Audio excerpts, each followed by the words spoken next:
Kita akan masuk dalam minggu yang terakhir di bulan September, dan sekaligus kita juga mempersiapkan diri kita untuk masuk di bulan Oktober yang minggu depan kita sudah ada di dalamnya.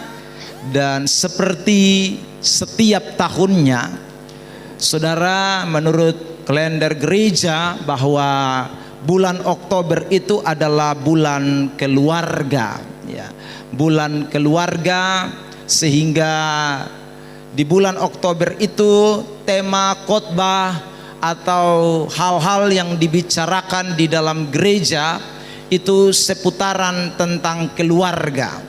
Karena itu, saudara yang diberkati Tuhan Yesus, pada malam hari ini saya mau mempersiapkan kita masuk ke bulan keluarga. Dan karena itu saya mau memberikan tema yang kita perhatikan pada malam hari ini, seperti yang sudah tertera di layar LCD kita pada malam hari ini, yaitu tentang keluarga yang kuat atau strong family. Ini yang akan menjadi pembahasan kita pada malam hari ini. Sama-sama kita bilang dulu, strong family. Ya, belajar bahasa Inggris.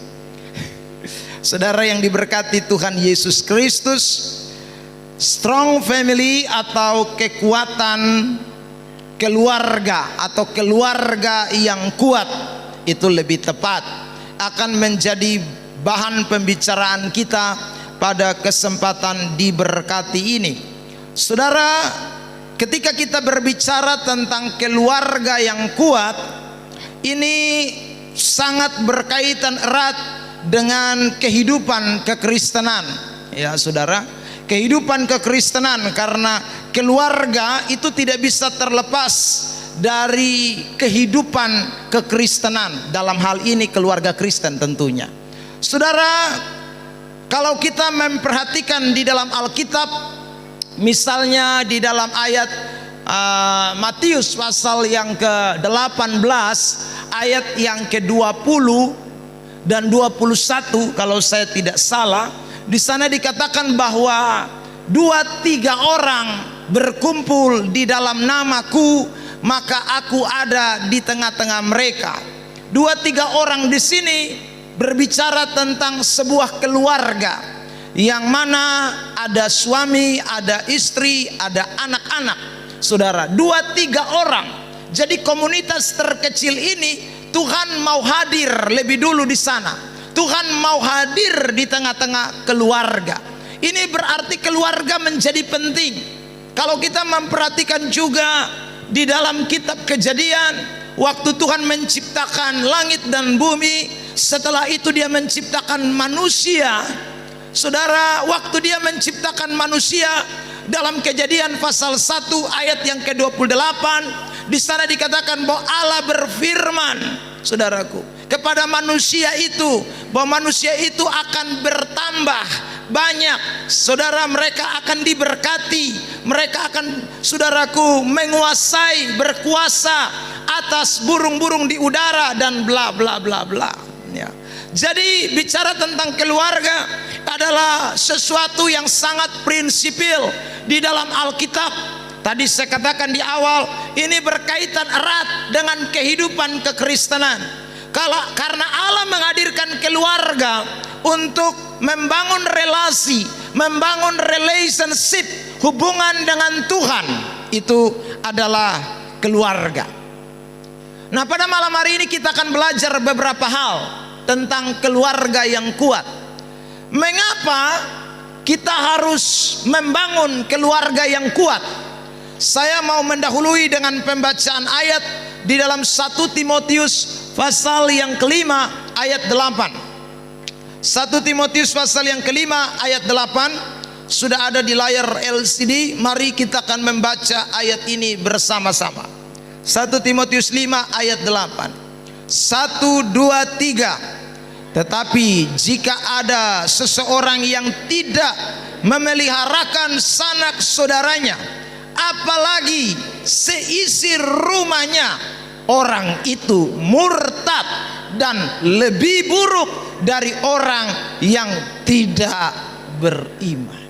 Saudara lihat, ketika Paulus berbicara kepada jemaat yang ada di Efesus tentang keluarga, tentang family, dia katakan dengan jelas, jika ada orang yang tidak pelihara, dia punya sanak saudara, seisi rumah atau keluarganya, maka dikatakan orang itu seperti orang murtad. Orang murtad itu orang yang tinggalkan Tuhan. Atau lebih tepatnya Paulus berkata seperti orang yang tidak beriman. Jadi kalau ada orang Kristen rajin gereja, rajin ibadah, tapi keluarganya tidak diperhatikan, keluarganya berantakan, sanak saudara familinya tidak diperhatikan, istri tidak diperhatikan, suami tidak diperhatikan, anak-anak tidak diperhatikan, maka itu orang lebih buruk dari orang yang tidak beriman.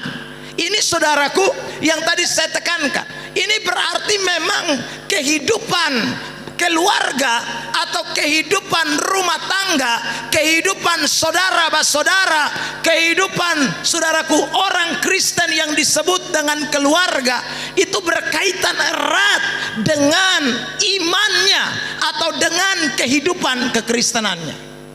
Saudara, saya kasih kesimpulan di situ. Jadi kalau orang menelantarkan keluarganya, dia Kristen tapi sesungguhnya dia Kristen KTP, ya. Kristen tempelan. Karena orang tidak bisa berkata saya beriman, saya orang kudus, saya ini orang yang menyenangkan Tuhan, saya keluarga yang menyenangkan Tuhan, kalau dia sendiri tidak memperhatikan keluarganya. Itu tidak bisa, saudara yang diberkati Tuhan. Ini kaitannya erat. Makanya orang Kristen jangan lupa, kita harus bangun keluarga kita kuat, supaya kita bukan hanya sekedar menjadi orang Kristen, tetapi kekristenan kita itu diwujud nyatakan di dalam keluarga kita, saudara, di dalam kehidupan setiap hari, bahwa benar kita ini orang Kristen karena saudara dan saya punya keluarga yang kuat, keluarga yang harmonis, keluarga yang berkenan kepada Allah. Ini tidak boleh dilupakan. Sehingga pada kesempatan diberkati ini, saudara yang diberkati Tuhan Yesus Kristus, marilah kita semua yang hidup di tengah-tengah keluarga, perhatikanlah keluarga saudara dan saya. Perhatikanlah saudaraku keluarga kita, supaya keluarga kita jangan jadi keluarga yang berantakan, keluarga yang tidak ada dalam aturan, ya saudara, tapi benar-benar keluarga Kristen yang menyenangkan Tuhan. Alasan yang kedua, kita bisa memperhatikan di dalam ayat ini Bapak Ibu Saudara, Mazmur 133 ayat yang pertama sampai ayat yang ketiga. Tapi saya kutip cuman ayat 1 saja. Ini bagian yang saya mau kita bacakan bersama-sama. Ayat ini tidak asing juga buat kita. Mazmur 133 ayat yang pertama.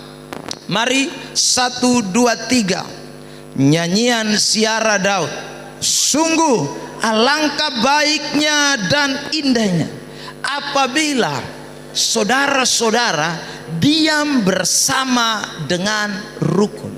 Perhatikan itu, saudara-saudara diam bersama dengan rukun. Kata saudara-saudara itu menyangkut keluarga, ya, menyangkut komunitas, menyangkut fellowship, persekutuan di dalam sebuah keluarga.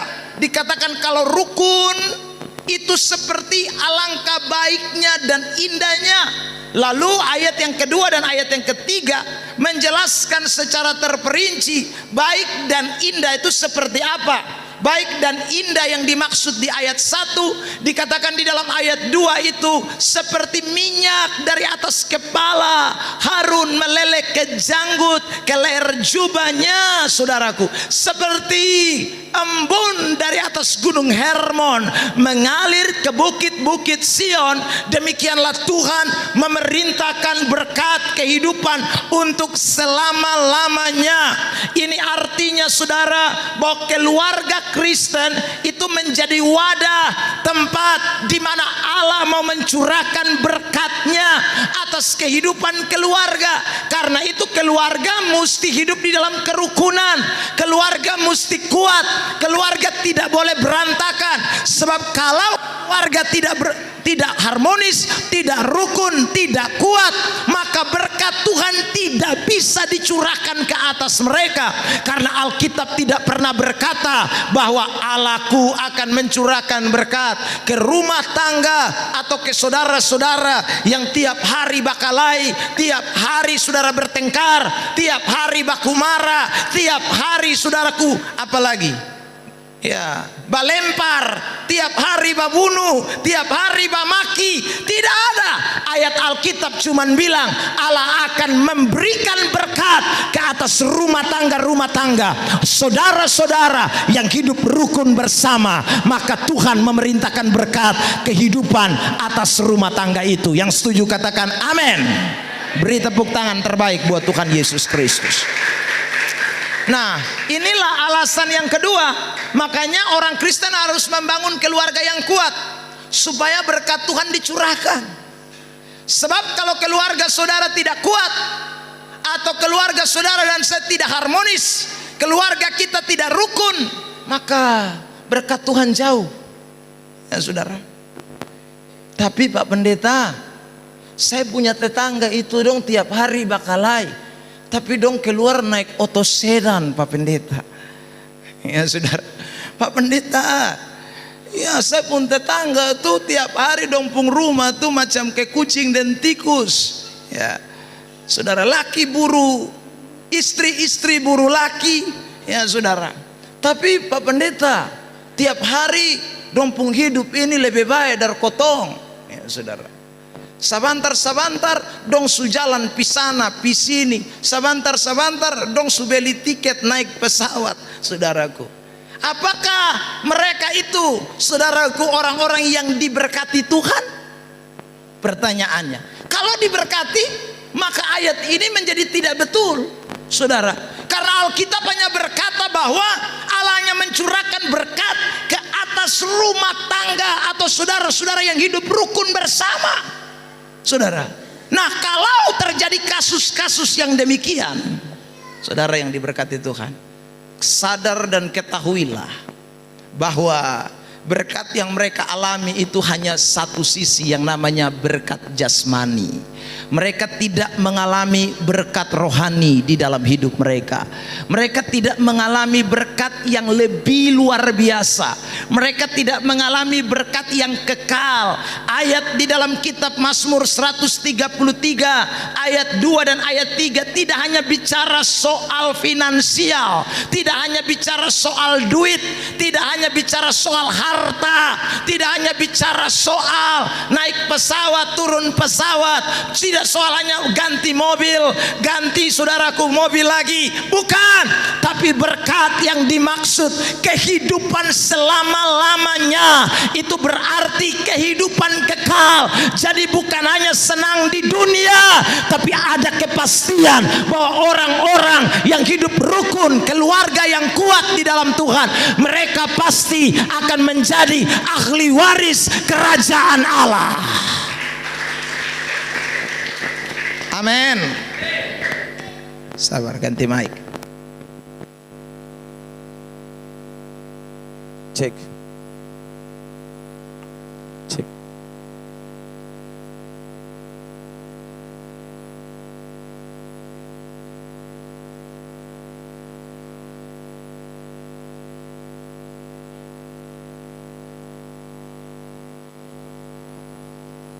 Ya, jadi saudara yang diberkati Tuhan,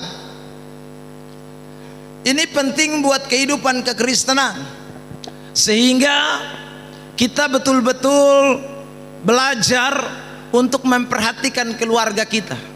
Ya, jangan hanya tasibu. Ini bulan keluarga, ini penting sekali, saudara.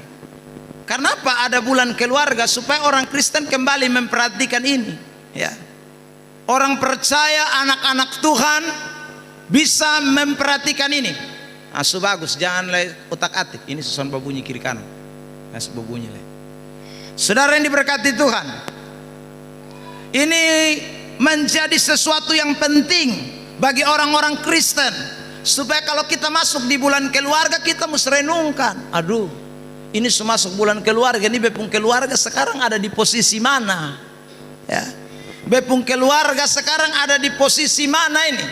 Keluarga yang sungguh-sungguh keluarga Kristen, atau hanya sekedar nama Kristen tapi keluarga sebenarnya keluarga lebih parah, seperti 1 Timotius pasal yang kelima tadi katakan, keluarga yang berantakan, keluarga yang hancur seperti orang-orang tidak beriman.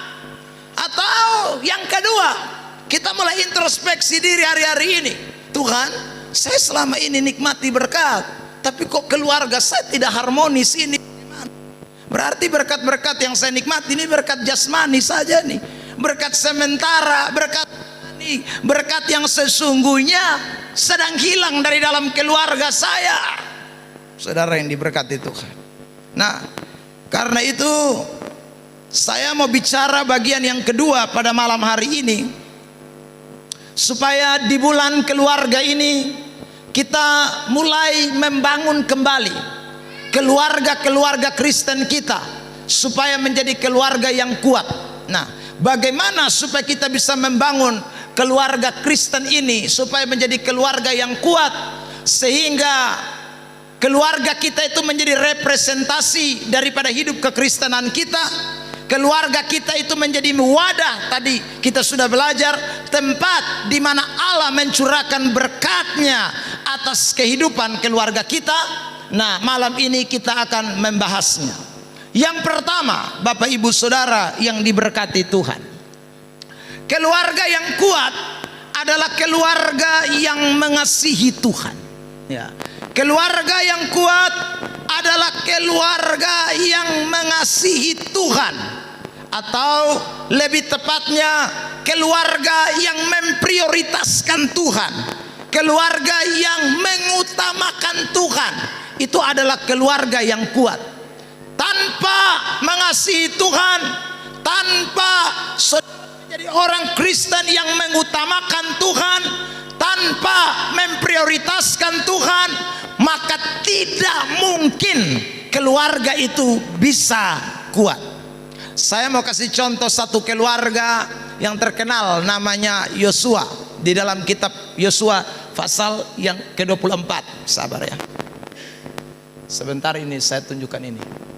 Saya mau baca dulu ayat. Ya. Yosua 24 ayat yang ke-15. Bersama-sama dengan jemaat kita mau baca ayat ini.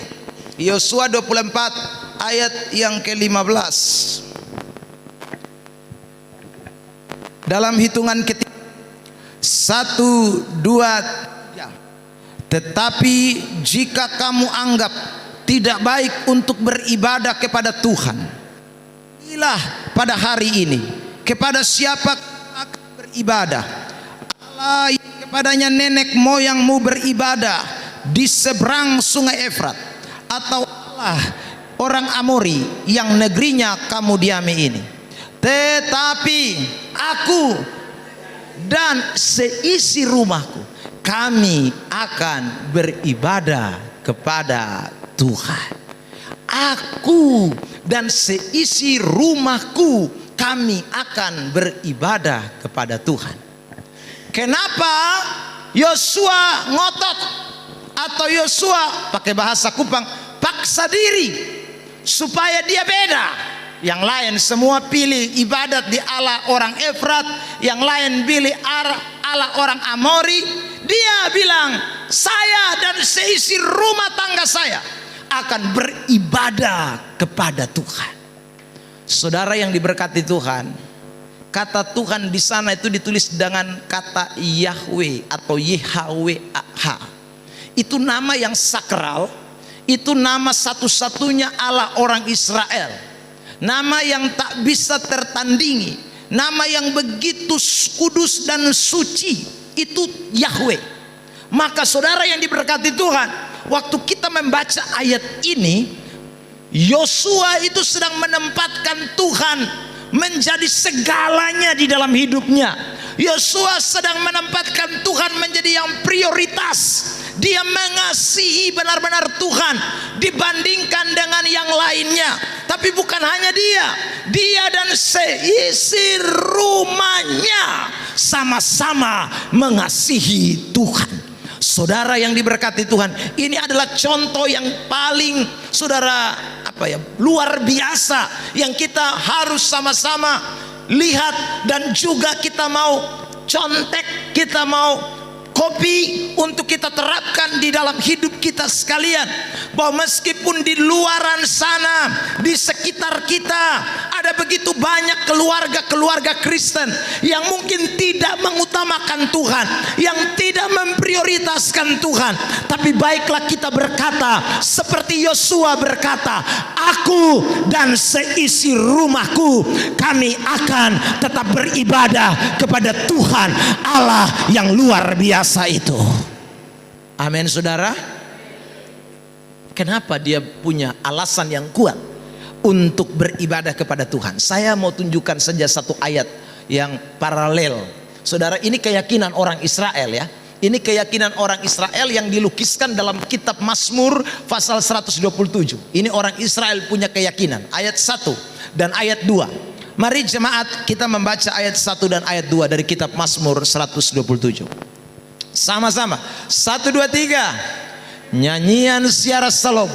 Jikalau bukan Tuhan yang membangun rumah. Sampai situ. Kata rumah di sini bukan bicara soal bangunan fisik, tapi kata rumah di dalam ayat ini sebenarnya bicara tentang rumah tangga atau keluarga. Saudara, jadi kalau bukan Tuhan yang membangun keluarga, sia-sia orang membangunnya. Saudara, sia-sia orang membangun sebuah keluarga kalau bukan Tuhan yang membangun keluarga itu. Makanya saudaraku, prinsip ini tidak dilupakan oleh orang-orang Israel, tidak dilupakan oleh para orang-orang Israel. Mereka yakin sekali bahwa Tuhan saja, Yahweh saja yang mampu membangun rumah tangga sehingga menjadi kuat. Amin saudara. Ya. Jadi ini ingat baik-baik. Tanpa Tuhan maka rumah tangga pasti goyah. Tanpa Tuhan pasti rumah tangga akan hancur. Tanpa Tuhan pasti rumah tangga tidak bisa kuat.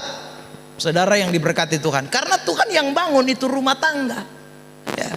Ayat 2, kita langsung lompat di ayat 2. Lihat ayat yang kedua. Sama-sama kita baca ayat ini lagi bersama dalam hitungan ketiga. 1, 2, 3. Sia-sialah kamu bangun pagi-pagi dan duduk-duduk sampai jauh malam, karena dan makan roti yang diperoleh dengan susah payah, sebab ia memberikannya kepada yang dicintainya pada waktu tidur. Saudara, siapakah yang dimaksud kamu? Kamu di sini adalah rumah tangga tadi di ayat 1. Jadi kalau kamu punya rumah tangga, bangun pagi-pagi, cari uang, duduk-duduk lembur sampai jauh malam untuk dapat uang, saudaraku, untuk apa lagi? Untuk sekolah anak-anak, untuk kehidupan setiap hari. Tetapi ayat itu mengatakan semua itu diberikan kepada yang dicintainya pada waktu tidur. Dengan kata lain, sia-sia kalau orang tidak melibatkan Tuhan di dalam rumah tangganya, dalam mencari nafkah, di dalam bekerja, di dalam pemulihan ekonominya. Kalau tanpa Tuhan yang ada dalam rumah tangga itu, maka sia-sia. Orang mau kerja modal apapun tidak akan pernah bisa berhasil, karena yang bisa memberikan sesuatu kepada kita hanya Tuhan semata. Amin. Nah, ini penting saudara. Karena itu ingat, orang-orang percaya, anak-anak Tuhan, orang-orang Kristen ya, jangan jadi orang Kristen yang melupakan Tuhan. Karena kalau saudara melupakan Tuhan, maka sebentar lagi hidupmu pasti akan melarat. Sebentar lagi hidupmu pasti akan porak-poranda. Kalau tidak mengandalkan Tuhan di dalam hidup ini, tidak ada rumah tangga Kristen yang bisa bertahan. Saudara, kurang lebih 2 minggu yang lalu saya khotbah hari Minggu di tempat ini tentang hawa nafsu, persundalan. Ya saudara, ya. Kenapa hari-hari ini orang melakukan persundalan dengan hebatnya, saudara? Laki-laki bersundal, perempuan bersundal, ya. Yang sudah rumah tangga bersundal, yang belum rumah tangga bersundal. Ada beberapa faktor yang saya sampaikan. Faktor yang pertama adalah memang nafsu sonta bisa ditahan, ya. Nafsunya ini lar lewat, saudaraku. Yang kedua, ada orang yang karena kebutuhan ekonomi, ya saudara, karena kepengen kaya, kepengen dapat sesuatu yang lebih, tapi kerja susah setengah mati, akhirnya pakai cara-cara demikian, cara-cara gampang untuk bisa mendapatkannya. Saudara yang diberkati oleh Tuhan Yesus Kristus, nah ini kita harus waspadai, karena ini trik setan, ini cara kerja setan yang mau menghancurkan keluarga-keluarga Kristen. Bahkan saya sudah berkata juga beberapa kali di gereja ini, saudaraku, mungkin juga di ibadat praise and worship KKR seperti malam hari ini. Kasus terbesar di kota ini kan perceraian, saudara. Kasus terbesar di kota ini perceraian. Dan perceraian itu penyebabnya apa, saudara? Karena rumah tangga tidak kuat. Karena rumah tangganya, saudara, gampang goyah. Makanya orang kemudian ambil keputusan untuk bercerai. Orang kemudian ambil keputusan untuk tidak lagi hidup sepasang suami istri. Karena satu, saudara yang diberkati Tuhan, rumah tangga itu mulai goyah. Ini berarti ada begitu banyak rumah tangga Kristen yang sebenarnya menempatkan Tuhan itu tidak prioritas. Sekarang saya mau tunjukkan survei, perhatikan ya. Saya mau tunjukkan survei yang terjadi di Amerika. Ya, ini surveinya. Saudara yang diberkati Tuhan, tentang keluarga Kristen. Perhatikan ini. Menurut Crusade Context, dia mengatakan begini, 20% anggota keluarga itu tidak pernah berdoa. Di sekolah jalan sah, di kantor jalan sah. Ada 20%, saudaraku. Mereka yang tidak tahu berdoa, tidak pernah berdoa. Mungkin kebanyakan kaum laki-laki. Ya, hari Minggu saya sudah bilang di tempat ini, ada begitu banyak laki-laki kalau pas doa dia bilang, "Mama sah." Ya, Bapak ketong mau makan nih, doa dulu. "Mama sah." Ya sudah. Kalau mau tidur lagi bilang lagi, "Ya sudah, Bapak ketong semua tidur ini, Bapak pimpin kita dalam doa." "Oh sudah, Mama sah." Ya sudah. Ibadat perkunjungan nanti juga begitu. Ya, Bapak ini mau ibadat perkunjungan. "Oh Mama di muka, Bapak di belakang." Ya saudara. Jadi semuanya mama habis. Jadi saudara lihat, ada begitu banyak, mungkin diantaranya ini laki-laki paling banyak. 20% keluarga tidak pernah berdoa.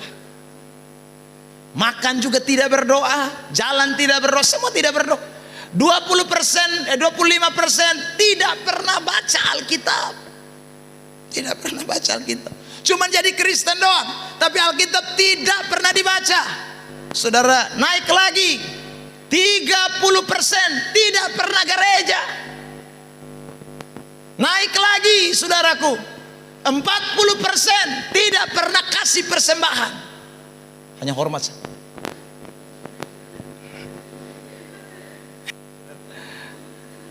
Nah, ini rohani semua nih. Ini rohani semua. Dan yang lebih parah, ini yang tiga.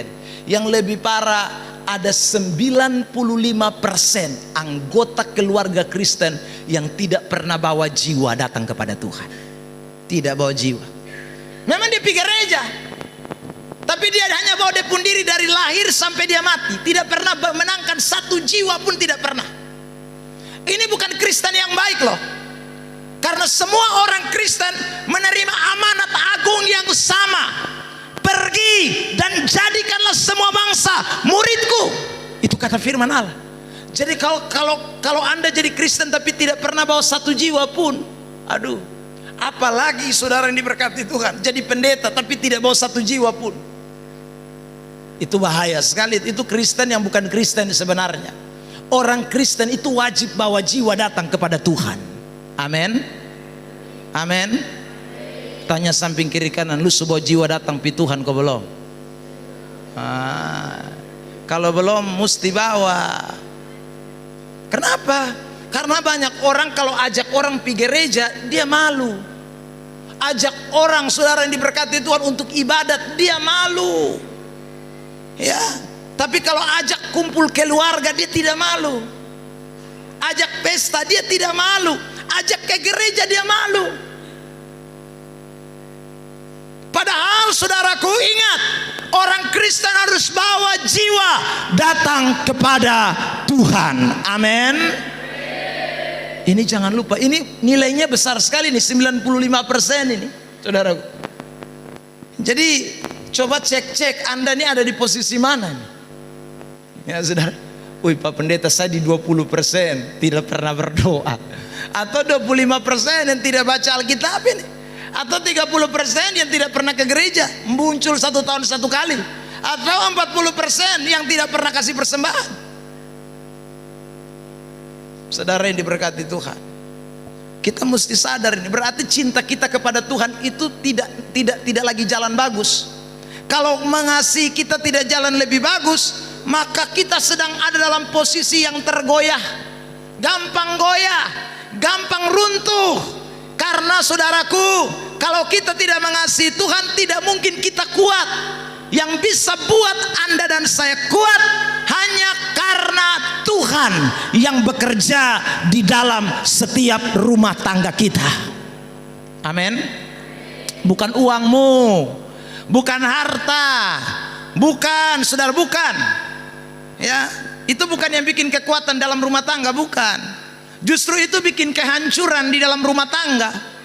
Semakin orang banyak uang, dia pun pikiran ini tambah gila. Sungguh, saudaraku, kalau Tuhan tidak kuasai, habis. Ya, saudaraku, makanya orang-orang yang biasanya hidupnya menyeleweng itu bukan orang-orang yang miskin ke bawah, justru yang punya duit ke atas. Saudara yang diberkati Tuhan. Nah, ini hal penting yang kita tidak boleh lupa. Sehingga mulai belajar untuk membangun hidup rumah tangga, utamakan Tuhan, mengasihi Tuhan. Saudara, ingat, kalau masih ada suami-suami yang di rumah, saya pesan buat istri-istri, jangan lupa dia suamimu, ya. Ingatkan, saudaraku, keluarga kita, keluarga, papa, mama, anak-anak ini keluarga. Bilang saudaraku, Yosua 24 ayat yang ke-15 tadi, aku dan seisi rumahku, bukan hanya aku sendiri, aku dan seisi rumahku, saudaraku, semuanya beribadah kepada Tuhan. Jangan terlambat, saudaraku. Ingat itu, sebab ada waktu di mana kita pasti akan mengakhiri pertandingan iman kita. Karena itu, jadilah keluarga yang kuat sebelum Anda dan saya mengakhiri pertandingan. Saya mau tutup bagian pertama ini dengan satu ayat dalam kitab Ulangan, pasal yang ke-29 ayat yang ke-18. Bersama jemaat Tuhan kita membaca ayat ini. 1, 2, 3. Sebab itu janganlah di antaramu ada laki-laki atau perempuan, kaum keluarga atau suku yang hatinya pada hari ini berpaling meninggalkan Tuhan Allah kita untuk pergi berbakti kepada Allah bangsa-bangsa itu. Janganlah di antaramu ada akar yang menghasilkan racun atau ibu. Kemarin saya unggah satu video saya di TikTok, saudara. Habis saya unggah, lalu saya dapat satu komentar pertanyaan. Dia punya inisial nama Ambu. Ambu, ya saudara, Ambu ini pasti orang Sumba ya. Dia tanya begini, Pak Pendeta, saya berterima kasih buat firman-Nya, tapi saya ada pertanyaan. Kira-kira Pak Pendeta, saya sekarang ini lagi pacaran beda agama. Saya lanjut kogas, saya rem kogas. Ya, dia tanya saya begitu. Saya bilang ambue, rem, tancap rem, jangan gas, rem. Ya saudara, saya balas komentarnya. Saya masih tunggu dia mau balas lagi, tapi belum sampai hari ini. Ya saudara, rem. Kalau kau sudah mulai punya pasangan yang tidak seiman, rem, jangan gas. Ambu rem itu, saudara. Rem, ya. Karena ayat ini penting ini. Janganlah di antaramu ada laki-laki atau perempuan atau kaum keluarga atau suku yang hatinya hari ini berpaling meninggalkan aku. Jangan. Saudara yang diberkati Tuhan, jangan ada. Ayat ini tegas sekali. Jangan ada, mau laki-laki, mau perempuan, mau kaum keluarga, mau suku apapun dari bangsa Israel, dari orang Kristen. Kalau kita tarik zaman relevansinya hari ini, saudara, orang Kristen tidak boleh tidak menyembah kepada hanya satu Tuhan Allah yang kita kenal di dalam nama Tuhan Yesus Kristus. Beri tepuk tangan terbaik buat Tuhan Yesus. Jadi kalau ada rambu-rambu di sini, bukan rambu lalu lintas, rambu-rambu itu wanita-wanita, nona-nona. Kalau Anda sedang menjalin hubungan dengan pria atau nyong atau apa nih, umbu, rambut itu balasannya umbu. Umbu yang tidak beribadah kepada Tuhan Allah, rem sekarang juga. Rem, saudaraku. Sebab kalau kau membangun hubungan dengan orang seperti ini, rumah tanggamu pasti akan hancur. Rumah tanggamu tidak akan kuat, saudaraku. Rumah tangga tidak akan kuat. Jangan alasan pakai 95% tadi. Pak Pendeta, saya pacaran ini ada tujuan, Pak Pendeta. Tujuannya apa? Pak Pendeta, saya nikahi dia supaya dia jadi Kristen. Ya, saya nikahi dia supaya dia masuk Kristen. Ya, saya bawa jiwa satu kepada Tuhan, Pak Pendeta. Beruntung kan? Ya, saudaraku, jangan, karena tidak ada ayat yang mengatakan pergi dan pacarilah lalu bawalah dia datang kepadaku. Tidak ada, ya saudara. Pergi dan beritakanlah Injil. Tidak ada pacarilah dia. Ya, saudara yang diberkati oleh Tuhan. Jadi alasan Anda itu tidak masuk akal. Jadi kalau mau dia selamat, bukan pacaran dengan dia, injili dia. Kalau mau dia masuk surga, dia tinggalkan sudah kehidupan dia yang lama, tidak lagi pada penyembahan yang lama, maka injili dia, sampaikan Kristus buat dia, bawa dia kepada Tuhan, karena hanya Tuhan sajalah satu-satunya juru selamat kita. Amin. Orang suka bilang begini, semua agama sama. Saudara yang diberkati oleh Tuhan, tidak sama. Agama Kristen dengan agama lain itu ada 3 perbedaan mendasar. Saudara lihat ini. Perbedaan yang pertama, saudara yang diberkati Tuhan, di kekristenan kita mempercayai bahwa Tuhan Yesus mati buat dosa kita, menebus dosa kita. Itu satu. Saudaraku yang diberkati Tuhan. Di agama lain, saudara yang diberkati, tidak ada penebus. Ini ingat baik-baik. Hanya dalam kekristenan. Kenapa butuh penebus? Bukankah dosa itu cukup minta ampun selesai? Tidak bisa. Dosa itu adalah hutang, kata Alkitab. Kalau yang namanya hutang harus dibayar, tidak bisa tidak dibayar. Saudara yang diberkati, karena itu kekristenan itu beda. Ada bilang begini, Pak Pendeta, kan semua agama itu sama. Kalau kita minta ampun kepada Tuhan, Tuhan pasti mengampuni dosa kita. Betul, kau minta ampun, tapi siapa yang menebus, yang memberikan pengampunan dan menghapus kau punya dosa? Bukan perbuatan baik dong. Saudara yang diberkati Tuhan, contoh realnya begini. Anda tidak pakai helm menuju ke Kupang. Saudaraku, sampai di Jalan El Tari ada tilang di sana, lalu polisi tilang Anda. Begitu Anda ditilang, Anda bilang begini sama Pak Polisi, Pak Polisi, jangan tilang saya. Kenapa saya tidak bisa tilang lu? Karena lu sudah pakai helm, nah saya mesti tilang. Tidak, Pak Polisi, saya minta maaf. Ya, Saya janji Pak Polisi, setelah pulang dari sini saya akan pergi kunjungi orang di penjara.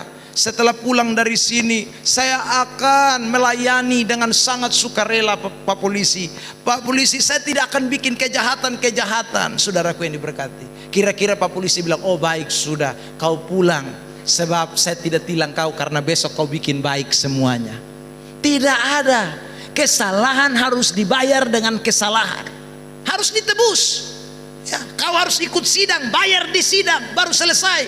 Tanpa itu tidak bisa. Itu namanya hutang, itu namanya pelanggaran. Saudara yang diberkati Tuhan. Nah, di dalam kehidupan kekristenan pun demikian.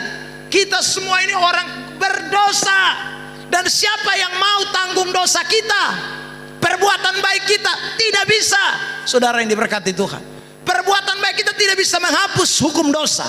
Tetapi kita bersyukur Kristus dia rela mati buat kita, supaya apa yang menjadi hutang kita ditanggung oleh dia, dan kita mengalami pembebasan karena Kristus yang melakukannya itu buat kita sekalian. Amin. Makanya Kristen beda dengan agama lain, saudara yang diberkati. Makanya kita tidak boleh menyembah kepada yang lain, tidak boleh berpaling dari Kristus. Kedua, alasan yang kedua, saudara yang diberkati Tuhan, kenapa kita tidak boleh tinggalkan Kristus? Ingat baik-baik saudaraku, kita ini hanya bisa selamat hanya karena iman, bukan karena perbuatan baik kita. Tadi saya sudah singgung, iman saja, bukan karena perbuatan baik.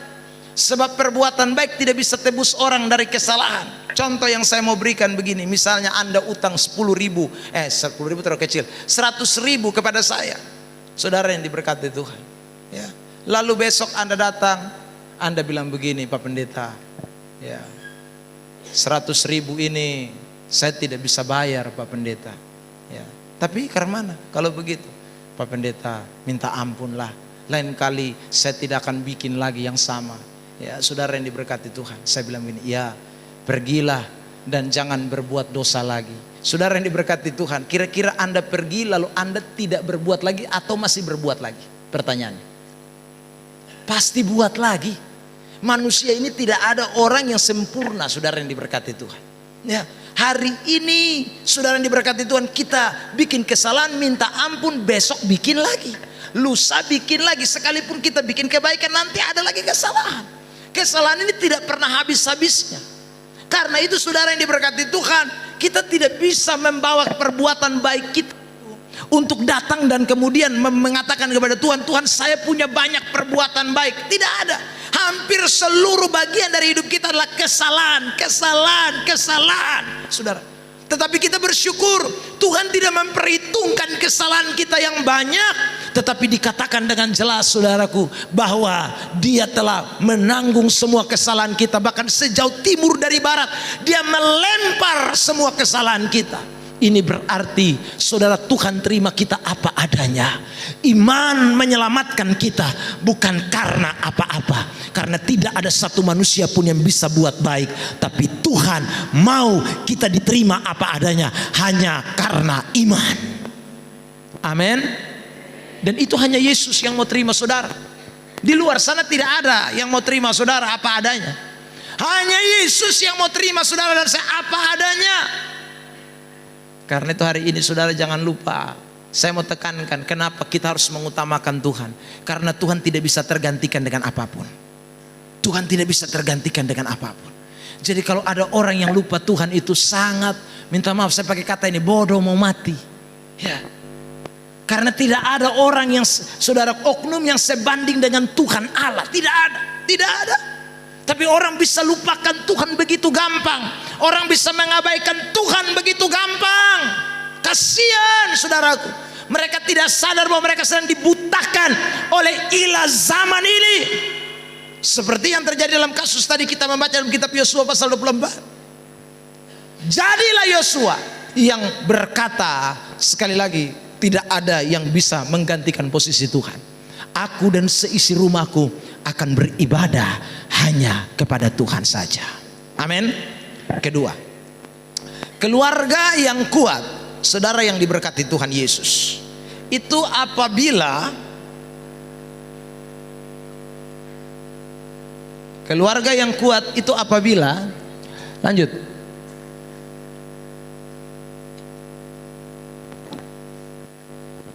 memegang komitmen. Memegang komitmen. Jadi saudara yang diberkati oleh Tuhan, keluarga yang kuat itu adalah keluarga yang memegang komitmen. Komitmen itu adalah kesepakatan. Komitmen itu artinya, saudaraku, sesuatu yang sudah diiyakan bersama. Itu komitmen. Perhatikan dua ayat ini. Matius 19 ayat 5 dan ayat 6. Dua ayat. Ya, bersama kita akan membaca ayat 5 dan ayat 6. 1, 2, 3. Dan firman-Nya, sebab itu laki-laki akan meninggalkan ayahnya dan ibunya dan bersatu dengan istrinya, sehingga keduanya itu menjadi satu daging. Ayat 6. Perhatikan. 1, 2, 3. Demikianlah mereka bukan lagi dua, melainkan karena apa yang telah dipersatukan Allah tidak boleh diceraikan manusia. Ini komitmen, saudara. Ini yang namanya komitmen. Jadi keluarga itu bisa kuat kalau pegang komitmen. Komitmen yang pertama adalah komitmen suami istri. Itu tidak boleh tidak. Ini bagi yang suami istri. Nanti kita akan lihat komitmen untuk orang tua dan anak. Ya saudara. Komitmen sebagai suami istri di dalam keluarga yang kuat itu keluarga yang pegang komitmen. Komitmen yang diucapkan, komitmen yang sudah diikrarkan, komitmen yang sudah dinyatakan di hadapan Tuhan. Bukan hanya janji dua orang, tapi di hadapan Tuhan dan di hadapan jemaat. Itu komitmen yang kita tidak boleh lupa, saudara yang diberkati Tuhan. Ya. Tapi ada begitu banyak orang Kristen yang tidak kuat atau tidak mau memegang komitmennya ini. Kalau orang semua pegang komitmen, aman sebenarnya. Ya. Suami pegang komitmen, istri pegang komitmen, tidak ada yang bisa kasih runtuh. Ya. Masalah boleh datang, tantangan boleh datang, godaan boleh datang, tapi sama-sama pegang komitmen. Tidak ada yang bisa ceraikan kita, ya saudara. Tidak ada yang bisa pisahkan kita. Tidak ada manusia yang bisa pisahkan kita. Oh, kalau ini kita pegang kuat, saudara yang diberkati, siapa yang mau ceraikan manusia? Tidak ada. Tapi terkadang komitmen ini tidak dipegang. Komitmen ini begitu gampang diucapkan, tapi begitu gampang dilupakan. Komitmen ini saudaraku gampang dipengaruhi oleh keadaan, oleh kondisi, oleh situasi. Itu yang bikin keluarga-keluarga Kristen tidak kuat. Saudara yang diberkati Tuhan, komitmen itu seringkali luntur ketika melihat wanita idaman lain. Ya saudara, waktu begitu lihat wanita idaman lain, dia tidak ingat lagi kata-kata yang dia ucapkan waktu dia di gereja. Dia tidak ingat lagi itu. Yohanes, aku telah memegang tangan kananmu di hadapan jemaat dan di hadapan Tuhan. Aku berjanji, baik susah, senang, sengsara, sakit, menderita, mau putus napas,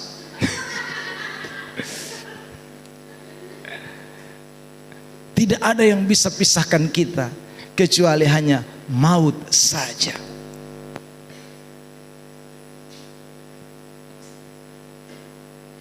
Demikian juga yang laki-laki berkata juga kepada wanita. Atun,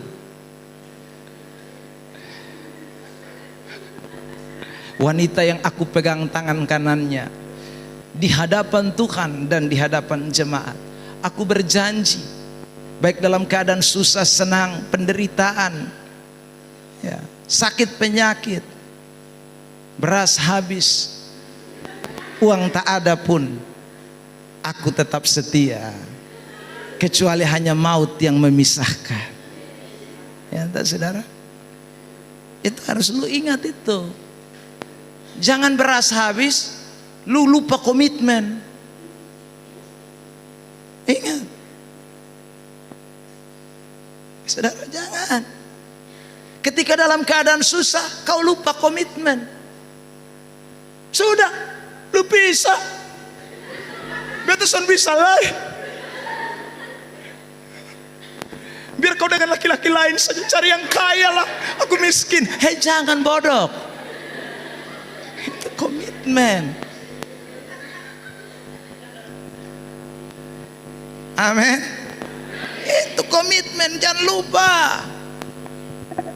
Ya saudara, kalau ada suami bilang begitu, istri jangan bilang, jadi lu mau betul,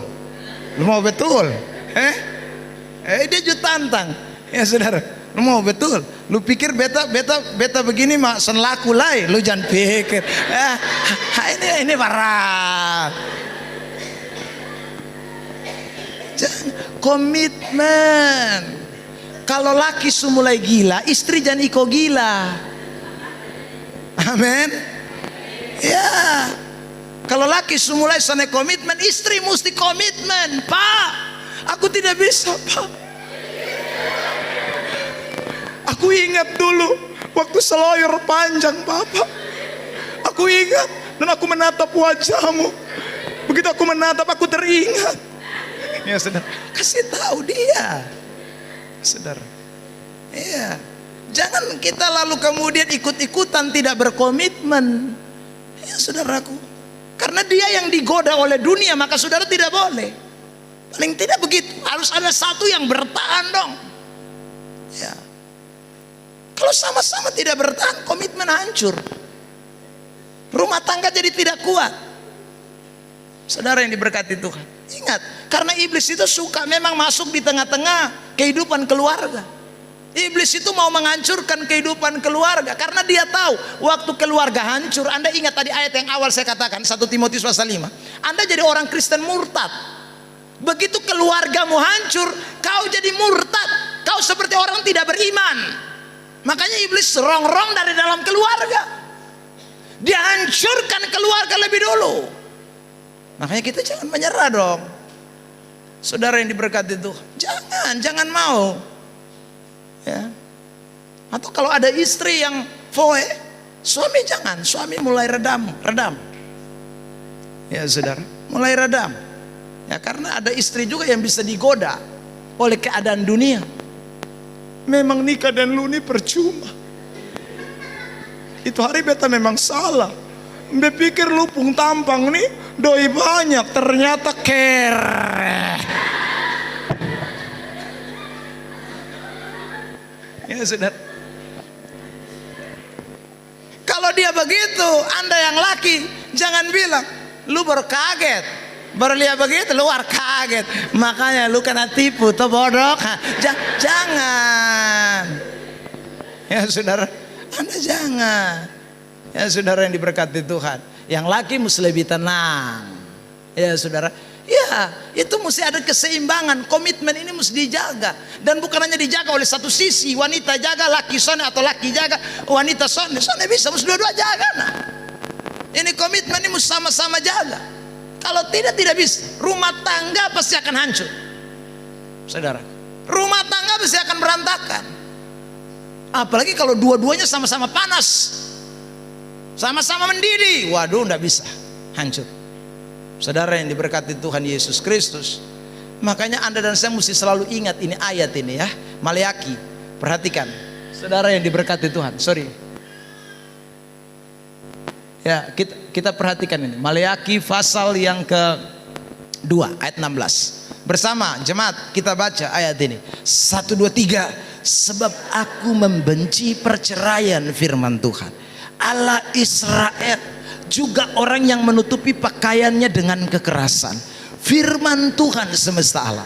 Maka jagalah dirimu dan janganlah berkhianat. Tanamkan ini ayat. Allah benci perceraian, Allah benci kekerasan. Jangan, saudara, sama-sama tanamkan ini ayat. Ini komitmen yang penting. Jaga diri, jangan berkhianat. Itu kata firman Tuhan. Saudara, kalau dulu kita pacaran saja, kita bisa putus sambung. Iya. Lah kenapa? Sekarang menikah, kok bisa cerai nggak bisa balik lagi? Dulu saja bisa putus sambung. Iya, saudara yang diberkati. Rata-rata ya, Saudara, survei membuktikan orang yang menikah sekarang, saudara yang diberkati Tuhan, zaman sekitar ya masuk tahun 90-an ya, saudaraku, itu tuh 90% pernah mengalami putus sambung. Pernah. Tapi buktinya akhirnya nikah juga. Padahal putus, lama-lama sambung lagi, putus, sambung lagi. Tapi kok bisa nikah? Kenapa sekarang hanya masalah sepele? Cerai, nggak mau sambung lagi, nggak mau lagi berumah tangga bareng. Padahal kok dulu bisa, dulu belum punya anak, dulu belum tidur bareng.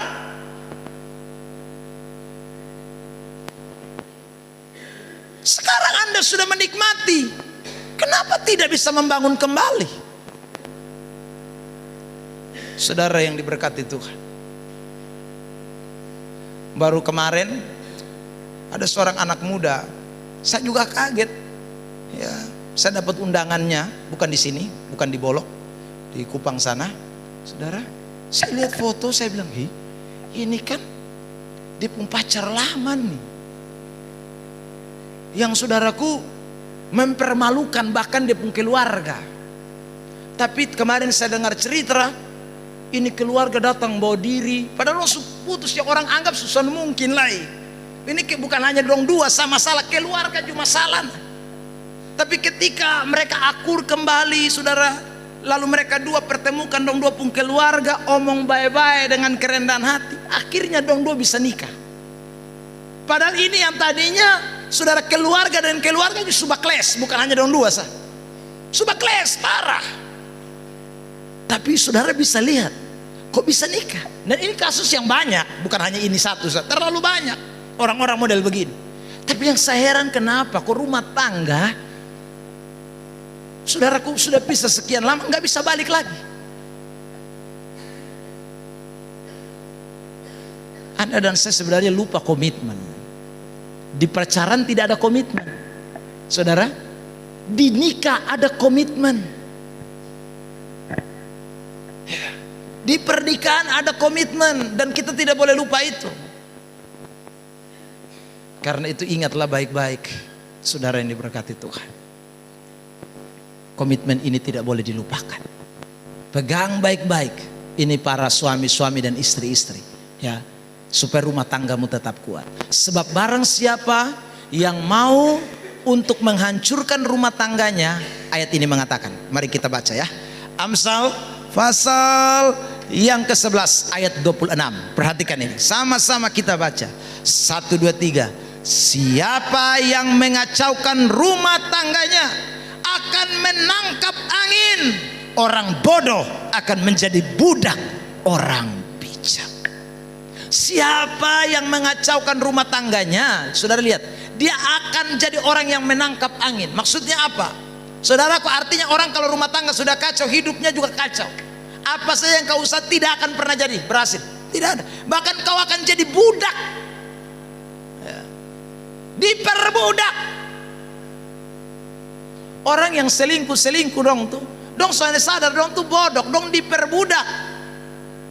Bangun usaha bisnis setengah mati, dan depu istri dia kasih tinggalkan, dia kasih makan wanita piaraan lain. Saudara, dia soalnya sadar kalau yang ini peras dia, yang ini nona ini lebih pintar dari dia ini bodoh mau mati. Saudaraku, jadi jangan, ini ayat ini penting ini. Saudara yang diberkati, dia kan datang makan gampang. Yang seharusnya itu berkat anak-anakmu yang nikmati, tapi karena kau kacaukan rumah tanggamu, akhirnya orang yang kau baru ketemu beberapa bulan itu yang justru menikmati semua hasilmu bertahun-tahun. Sementara anakmu, istrimu hanya gigit jari. Saudara yang diberkati Tuhan, ingat baik-baik itu. Jadi jangan kacaukan rumah tangga. Ya, apalagi kalau Anda sudah menikah belasan tahun, 20-an tahun. Ya, aduh, ada banyak hal yang Anda sudah bangun bersama. Saudara yang diberkati Tuhan, jangan mudah dihancurkan. Karena itu akan bikin hidupmu justru menjadi sia-sia. Anda diperbudak justru. Bukan. bukan justru menyenangkan. Anda jadi orang bodoh yang diperbudak oleh orang bijak, kata firman Tuhan. Karena itu jagalah rumah tangga Kristen supaya tetap kuat dan menyenangkan Tuhan. Komitmen yang kedua, saudara yang diberkati oleh Tuhan, komitmen antara anak dan orang tua atau orang tua dan anak. Mari kita lihat Efesus 6 ayat 1 sampai ayat 4. Saya baca ayat 1 dan ayat 2, nanti Bapak Mama Saudara baca ayat 3 dan ayat 4. Hai anak-anak, taatilah orang tuamu di dalam Tuhan, karena haruslah demikian. Hormatilah ayahmu dan ibumu. Ini adalah suatu perintah yang penting, seperti yang nyata dari janji ini. Ayat yang ketiga dan ayat 4. Silakan dalam hitungan ketiga.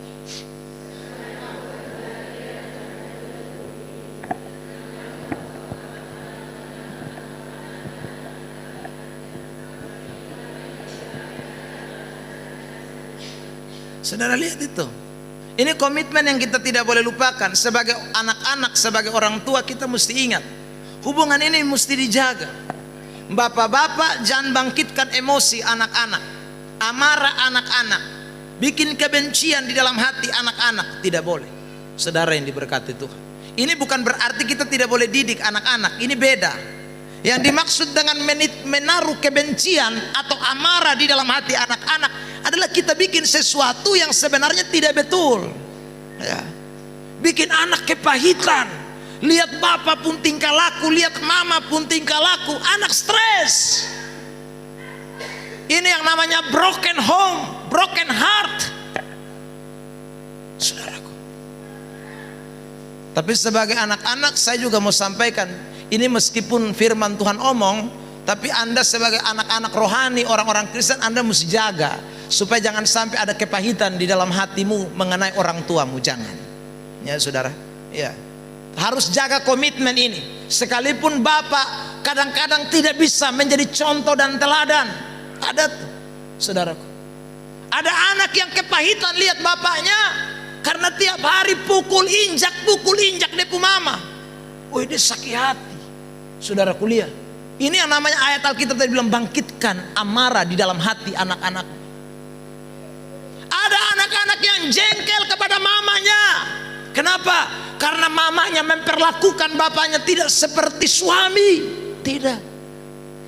Saudara yang diberkati Tuhan, justru bab tua dijadikan pembantu. Anak-anak kesel, anak-anak benci, mau lawan mama, mau lawan bapak, serba salah.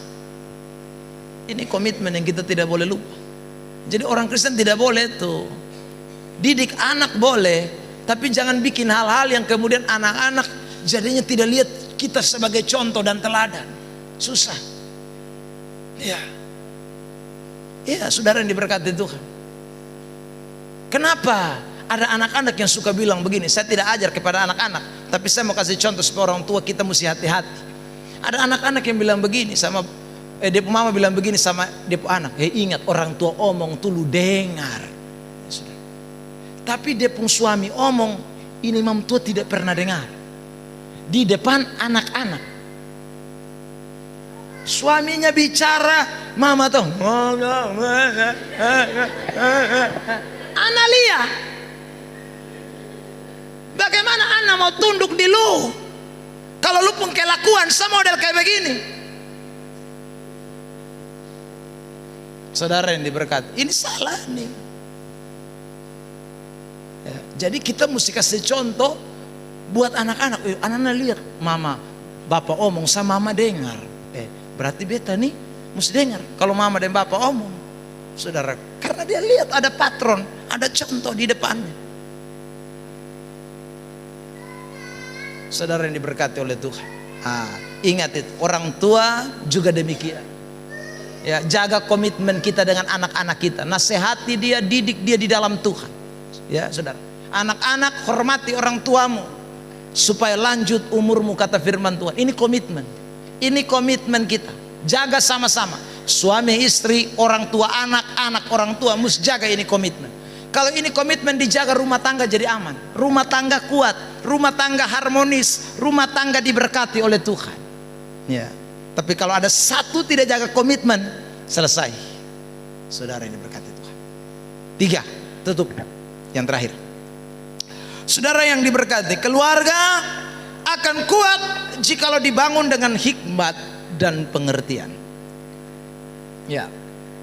Keluarga akan kuat jika dibangun berdasarkan hikmat dan pengertian. Saudara, tentu hikmat dan pengertian yang dimaksud di sini adalah firman Tuhan, ya. Karena hikmat dan didikan yang sempurna adalah firman Allah. Tidak ada yang lain. Makanya Amsal 24 ayat 3 dan 4 mengatakan begini, saya bacakan firman Tuhan. Dengan hikmat rumah didirikan, dengan kepandaian itu ditegakkan, dan dengan pengertian kamar-kamar diisi dengan bermacam-macam harta benda yang berharga dan menarik. Saudara, dengan hikmat rumah didirikan. Jadi kalau tanpa hikmat orang mendirikan rumah, hikmat yang mana? Hikmat dunia. Oh, rumah tangga hancur, saudara. Hikmat dunia ini kan rubah-rubah, ya. Dirikan rumah kalau lagi senang, lagi bahagia, lagi happy, ya. Sama seperti artis-artis banyak kawin cerai, kawin cerai, kawin cerai.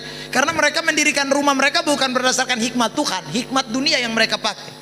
Tapi kalau orang mendirikan rumah dengan hikmat Tuhan, tidak demikian. Makanya Yesus berkata begini dalam Matius pasal yang ke-7 ayat 24 sampai dengan ayat yang ke-27.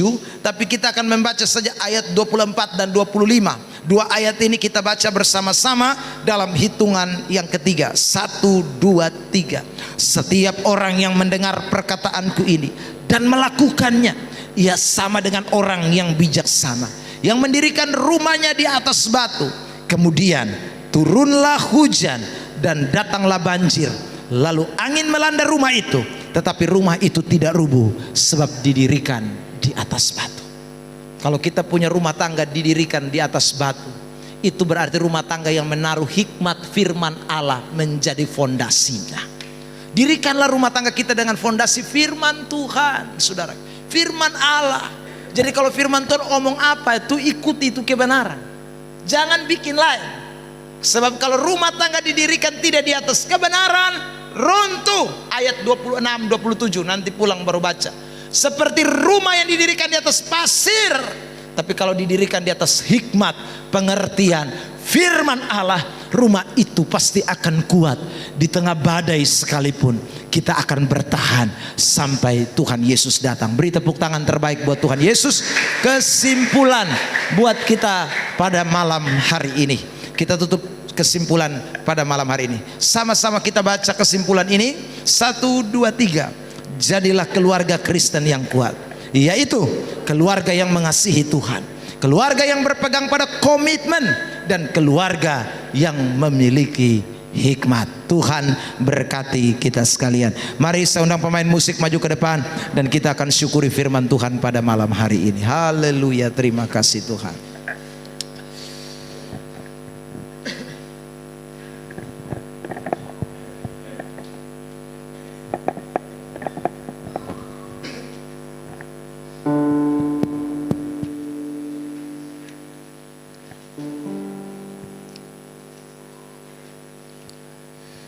Haleluya Yesus. Terima kasih Tuhan, kami mau bersyukur.